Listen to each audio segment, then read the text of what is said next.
Predstav si šperk tak vzácny, že za niekto zaplatí vyše 30 miliónov dolárov.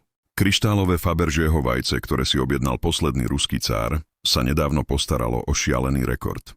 V aukčnej sieni Christie's v Londýne sa predalo za 20,9 milióna libier, teda asi 30,2 milióna dolárov.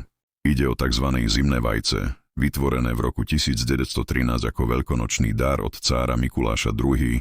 Pre jeho matku, vdovskú cisárovnú Máriu Fjodorovnu. Na poslednej aukcii rozpútalo 3-minútovú bitku dražiteľov, kým ho nezískal anonymný kupujúci.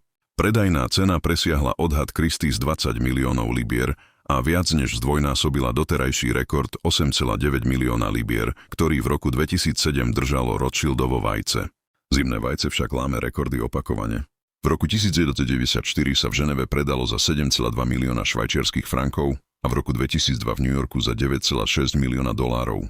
Dnešný výsledok stanovuje nový svetový aukčný rekord za dielo Fabergého a potvrdzuje trvalý význam tohto majstrovského diela. Povedala Margo Oganesian, šéfka oddelenia Fabergého a ruského umenia v Christie's. Zo série 50 cárskych veľkonočných vajec, ktoré firma Petra Karla Fabergého vytvorila medzi rokmi 1885 a 1916, sa dodnes zachovalo len 43 kusov.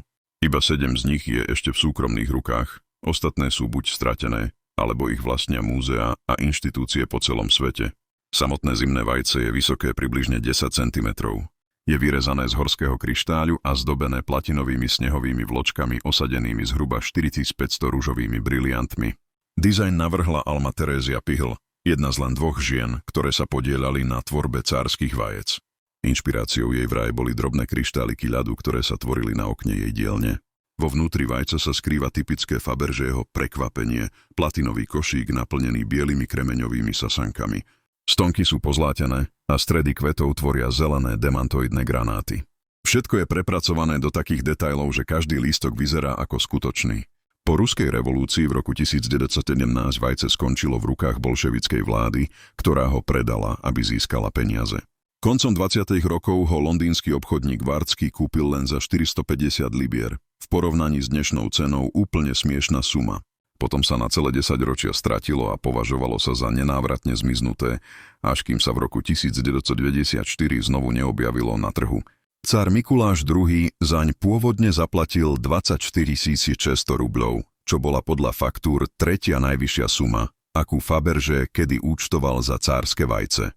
Keď si uvedomíš, že z niekoľko 10 000 rublov sa stal predmet v hodnote desiatok miliónov, zimné vajce nie je len luxusný šperk.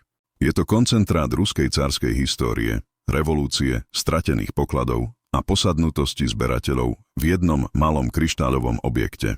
Ak chceš viac príbehov o šialených aukciách a legendárnych pokladoch, nezabudni dať like, odber a zvonček. A do komentára mi napíš, o akom historickom objekte alebo poklade mám spraviť video na budúce.